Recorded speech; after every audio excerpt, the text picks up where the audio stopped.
Welcome to Fox 55's Green and Gold Gridiron.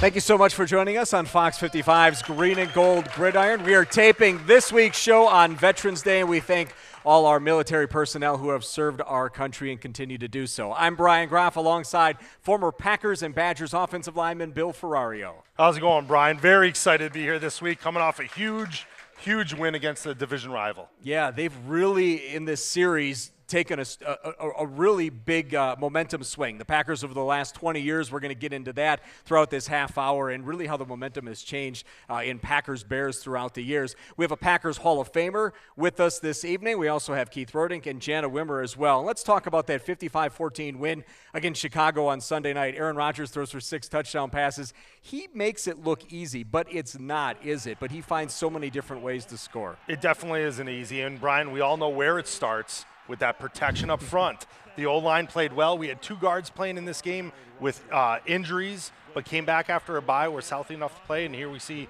Aaron throwing some great touchdown passes. Couple to the tight ends, couple to receivers. He even got one to a running back as well. He did. He was spreading out nicely this game. So everybody was catching everything he was throwing, so you can't complain. Big change that we saw on the defensive side of the ball. Clay Matthews moved to middle linebacker, and that really shored up a porous run defense, and they really stopped the Bears with that ground attack. It was exciting to watch as a fan, and I'm sure it was very disruptive for the Bears' offensive line and their offensive play calling. Packers got to use the bye week to get healthy. Aaron Rodgers with that hamstring. Sam Shields was able to get back, but they had a couple offensive linemen that had to play through injuries. They did. I think the bye week for us this season came at the perfect time. We had some injuries, and it's one thing to play well, but it's huge when you get those injured guys off the sidelines, out of the hot tub and ice bath, and back on the field playing. Packers offense was very efficient on Sunday night, and with more on that performance, let's send it over to Jana Wimmer. That's right, Brian. As you said, efficiency was the name of the game for the Packers in the first half. They scored on every possession, and Aaron Rodgers became just the second quarterback in NFL history to toss 6 touchdown passes in a single half. We take a closer look in this week's Breaking the Huddle. And I know we always give Bill a hard time saying that everything starts with the offensive line, but they played pretty well on Sunday, guys. That just means you know what you're talking about. Well, obviously, I know what I'm talking about, but I think Aaron Rodgers might be watching our show on YouTube, watching Green and Gold Gridiron, and maybe he's been listening a little bit, and now he's showing a little appreciation to that O-line. I would agree. I believe you as well. Let me ask you this. The defense had that different look. Do you think that's going to continue, or is it maybe it was a one-time surprise, now they have to keep coming up with something else? I think it's going to continue at times. I don't think it's going to become the foundation of our defense, but I think it's going to be a good chunk of our defense moving forward. It's worked, it's successful, but as a defense, you got to keep mixing things up and keep the offense on their toes. We have much more to get to on Fox 55's Green and Gold Gridiron, including introducing you to our special guest, a member of the Green Bay Packers Hall of Fame. Much more to come. Stick around, everybody. Thanks again for joining us on Fox 55's Green and Gold Gridiron. We are now joined by Keith Rodink from PackerReport.com. Your story this week on Aaron Rodgers' record-setting day. Yeah, what a game to be at. I mean, absolutely dominating. I don't know if I've seen a more complete or spectacular half of football. I mean, it was a shame to not see him get the NFL record of 7. I thought this was very fitting that because it was Packers-Bears week, we got the Bear Killer here this week. This man right here, one of the greatest plays in the history of the franchise. Absolutely. Came in 1972, led the league in scoring, was All-Pro twice, Pro Bowler 2 times, and a member of the Green Bay Packers Hall of Fame. Please welcome Chester Marcol. Thank you. Thanks a lot. Pleasure. It's always satisfying, I would guess, as a Packer, when you beat the Bears. You were the Bear Killer. Not only the play in 1980, but you started your career by beating them 3 times, didn't you? My rookie year, it just so turned out that I had an opportunity to kick a field goal at the end of the game all 3 times. Remember, we played East Shrine game against the Bears in Milwaukee as well in exhibition. And then this play right here is the one, I think that follows you around. How many times have you seen this play right here from 1980? I don't see it a lot, but people tell me that that's on YouTube and here and there. And a friend of mine went to Canton Hall of Fame and to NFL Hall of Fame, and he said he saw that play there. So I'll tell you what, that's some quicks getting around the corner there. There was nobody even you close know, to the him. sad part of this, people ask me, said, what were you thinking when you caught that ball? Can you imagine if I stopped and thought? I've never, what do you mean what you were thinking? You tell Aaron Rodgers, go back to drop back and think for a long time before he act on his pass? He'd be tattooed on the field. So athletes don't have much time to think. You react. That's why you prepare yourself. I prepared myself all my life for a situation like this. But now, Chester, you were telling me you returned kicks in high school, so that was pretty Well, that was in instinctive. high You catch school, that yeah. ball I and returned punts and kickoffs, and I punted and I kicked off, and I played wide receiver and defensive back. So maybe all that experience and that training. the instincts was just kicked in. Correct. You talked about your life and training for moments like this. In your life, it's had its ups and downs, a lot of different directions. You released an autobiography in 2011, and it caught the attention of NFL Network. Tell us about the project that you've been working on with them. Well, the NFL Films contacted me a year and a half ago, and last January they were going to do their thing, and unfortunately they got snowed in. The producer was snowed in Chicago, so we did some things. And the business was finished just last week. They were at my house for a few hours on Tuesday and a few hours at work on Wednesday, and it's going to be aired in January. So I'm very excited. And never know when and where the seed is planted. For some reason or another, someone in New Jersey read the book and stated, well, we need to do a story about this guy's life. And I'm excited about it because there's much more to my life than just football and other things that I do right now. In the long run, a heck of a lot more important than any football career I ever had. When people read your book, what sticks out for them? Where do they find a connection, and where do they really get to know you? I think it's from the heart, and I put myself out there, and I'm real. You get what you see. I'm not phony. Mm-hmm. I'm very honest in that book, and it's not only my life in Poland, but the trauma of losing my dad through the suicide and moving to the United States, unable to speak the English language. Starting high school in 1965, 1968, I'm off on loan to Hillsdale College. 4 years later, I'm drafted very high out of that little dinky school, 34th pick in the country, and here I am in Green Bay, last place I thought I was going to be. And now, of course, after your playing career, and we saw the highlights, but for all the success. A lot of struggle for all the success early in your career. 1986, lost my life and was revived back to living, and the consequences thereafter were very severe, health-wise, emotionally wise, and my life changed, and now I'm on the other side of the ledger, and I'm able to provide people with hope. That's what this book is all about. And in the end, man, if this guy can change their life and go in the right kind of direction, perhaps somebody's going to say, well, I have this issue, and that issue. If this guy can change, I can change. And it has worked because I have a lot of phone calls from people from all over thanking me for writing a book because it allowed them to change their lifestyle. Tell us about your connection with the Packers in your post-playing career. Obviously, you get introduced as a member of the Packers Hall of Fame, but you love going back there. You love being part of that community. What is that like for you as part of a really exclusive group of men? I'm very happy that I continue to have a very strong relationship with the Green Bay Packers. And I've been going back to alumni weekends other than when things changed since 1988, and I never missed a year except when my daughter was born. So I have a great relationship with Mark Wagner and just everybody inside the stadium. I'm excited and I'm happy when I go in there, and people are very friendly. So my relationship is strong, and I love Green Bay Packers. Chester, I got to ask you about the Bears-Packer rivalry. I know my little time with Green Bay, but even before that, just living in the state, I've grown to hate everything about Illinois, the Bears, the fans, the tolls on the highway, all that. How was the rivalry back then? Was there hatred between the teams? The same. Did you sense it? I was just speaking with somebody, and we played Detroit and Minnesota, and there was no hate like Packers versus the Bears. That week was just special, was awesome, and I'm so happy because it's the greatest rivalry ever in NFL, and in my opinion. And I was able to perform well almost every time we played the Bears. And, that miracle at the end, In my last year in football in September 1980, that touchdown, tried to repeat that a million times, and it's never going to happen again. And it they was say just odd, was weird, but it happened. And they say, how do you say beat the Bears in Polish? And it's Chester You know, Marcol. that caused me lots of pain, what It Dan did. Devine said. Did it? He had a press conference, and he was joking around. He joked around with the press. He says, how do you say in Polish, beat the Bears? And nobody knew, so he says, Chester Marcol. No. Abe Gibron sent 3 guys after me on a kickoff that game. And I don't mind when I see people coming, but when one looped from behind me in Philadelphia and put his helmet and shoulder pads behind my knees, and the first thing they hit the AstroTurf was my head, and I lost my memory. Didn't even know where I was at. You know, that's the kind of stuff that it's tough. And you know, but those were the consequences and the things that were happening on a regular basis. New York Jets sent 5 guys after me. So is it stories like that when we tune into NFL films, those are the kind of things I'm not you'd be able sure to if watch, that's you the think? kind of story going to be. I don't think that's going to be on. But How long did they interview you?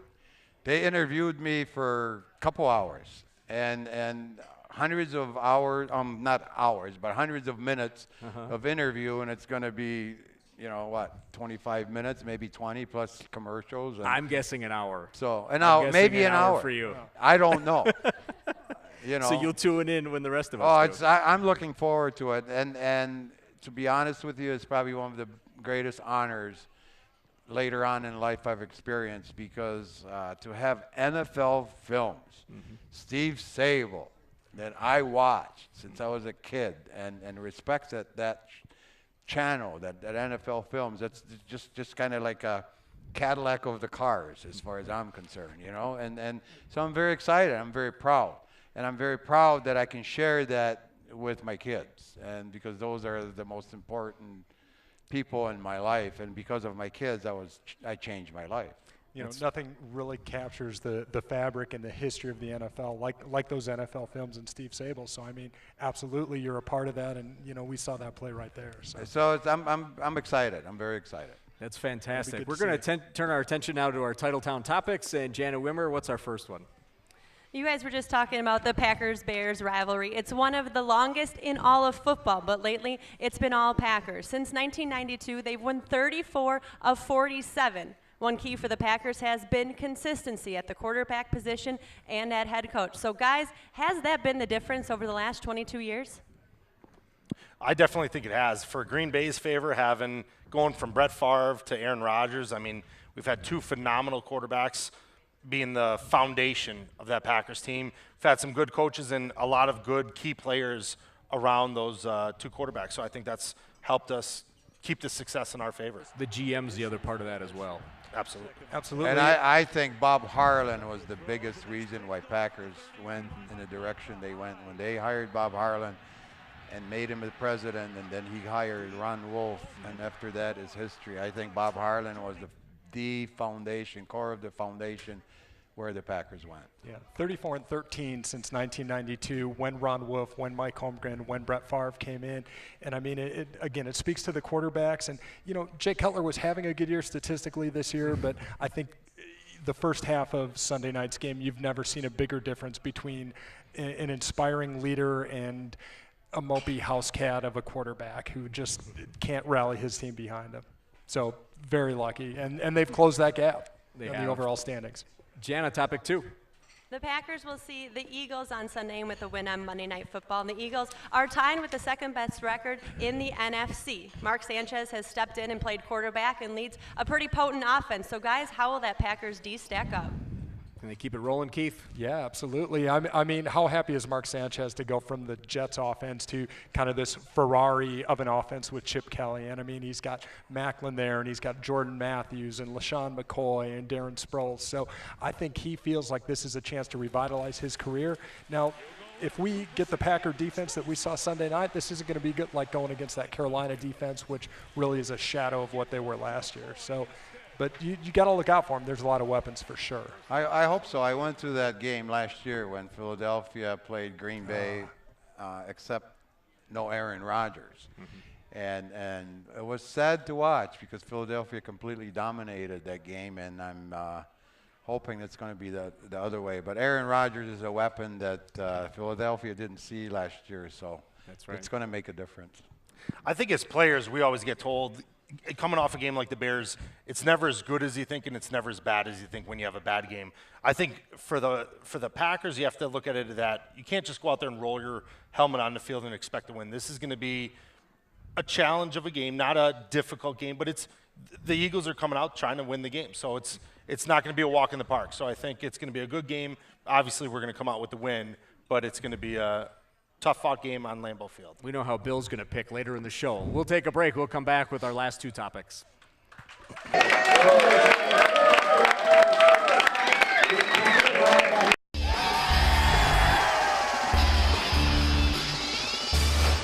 Welcome back to Green and Gold Gridiron. We are at Scotty's in Schofield, and we have Packers Hall of Famer Chester Marcol here with us tonight. We've discussed topics 1 and 2, and now it's time for topic number 3. The NFL standings look a little different at the top this year. The Cardinals own the best record in the NFL. The Lions are 7-2, and the Browns lead their division for the first time since 1994. So, guys, a lot of new teams at top. Why is it so hard to stay at top, and what are these teams doing to get there? And the Lions keep finding a way to win in the fourth quarter. What do you think, Bill? They do. I think it's tough to stay on top. I think the NFL is just a challenging league to win week in and week out. Some of these different teams we see, I think it's over the years, some of these teams, the Cardinals, the Lions, haven't had success, and it's building players, whether it's through the draft or free agency, and they're starting to get a little bit more of that complete team. And I think that's helping them get wins and helping them get on top where they are right now.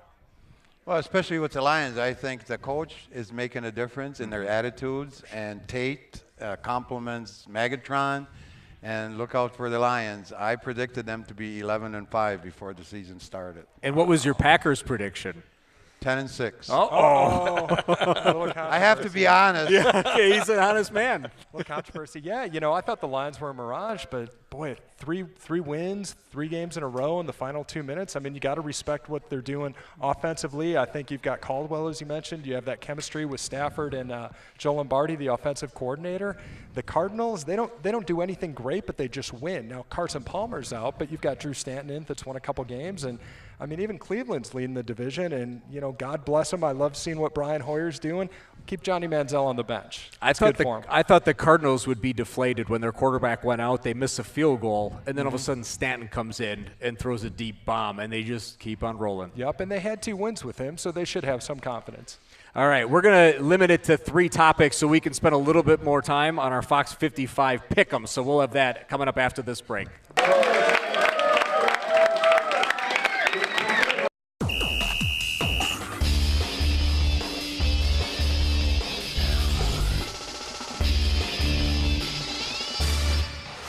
Aaron Rodgers threw 6 touchdown passes in the first half. So let's see, out of all 6, which one would stand out the most for Bill Ferrario to break down? Would it be I think one maybe touchdown with a to bunch Nelson, of one to linemen Cobb, blocking people offensive downfield. lineman, screen pass maybe? Let's do that one. Yeah, I think so. Let's break it down. Let's give it a shot. There's your screenplay. Screen pass to Eddie Lacy. I think the biggest thing to watch here, and we'll get to the offensive line in a second, but it's the downfield blocking. We got Jordy Nelson beating Eddie Lacy in a 100-yard dash there to get out in front and get a chip on the last defender. But it's all those receivers getting downfield to block. This is the end zone view here. And I think the key thing on screenplays, everybody keeps asking why we're not running a screen a lot and why it's not working as much. The key with the screen is you have to sell it to the defense. The defense has to believe it's a pass. You can see on the right guard and right tackle, if they don't sell a pass, those 2 defenders, the 3 technique and the defensive end, are just going to hug right up to Eddie Lacy. He won't even be open, or if the ball does get to him, he's going to be tackled right there at the line of scrimmage. So it's about selling that pass, getting that defenders to rush Aaron Rodgers. So when he throws it to Lacy, there's nobody around him, and then getting downfield and obviously making blocks as we saw. And it turned into a 56-yard touchdown. There it is. Look at Bill's Briggs getting knocked breakdown down. for this week. We do like Lang's Jordy getting 2 Nelson blocks, getting 2 downfield. as he Eddie zips Lacy's around looking him. for oxygen at the end of this play. There it is, Bill's breakdown. We turn our attention now to our Fox Pick'ems. I have to let everyone know Dave Robinson called the other day and wanted to know how he did against everybody else. So this has become a big thing, Chester. Are you ready? Okay, No pressure. Jana's going to Of lead us course. into it because she's leading the standings. Our first game we have Vikings at Bears, and I'm going with the Vikings coming off the bye week. I'll go Bears. They can't be that bad again, right? Maybe. I hate to do this, but I don't think the Bears are going to rebound. Yes. You said you would. You said you didn't think the Vikings were going to win another game all season a couple weeks ago. I know, Just but so you know, I remember After that. an upset like that with the Bears, Next it's tough to we pick. have Lions at Cardinals. I'm going to go with the Lions on this one. The Lions have burned me, I think, every week, so I'm going to go Cardinals. I'm calling an audible. Every time when the Lions played, I picked the Lions, but this time my heart tells me that they have to lose to the Cardinals. Not I St. hope Louis so. anymore. And I know it's Arizona. tough for the Packers, but I think the Lions are going to be shutting down the Cardinals. You just got booed, Bill. Copying booed. Jana. Next we How have does that feel? Do a little drive Seahawks blocking at drill after Chiefs. this. Next we have Seahawks at Chiefs, and that will be the noon game right here on Fox 55. Seahawks on this one. Seahawks as well. I mean, I need to make up some ground. You'd right? need to make up a lot of Let's ground. go You're Chiefs. last. Seahawks. Got a Badger at quarterback, Seahawks.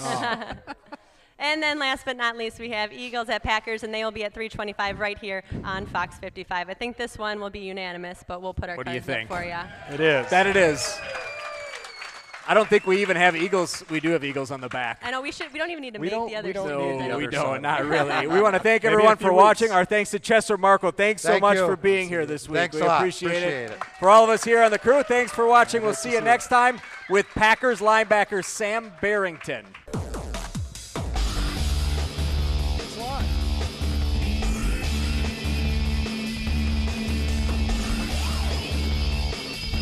Thank you for watching Fox 55's Green and Gold Gridiron.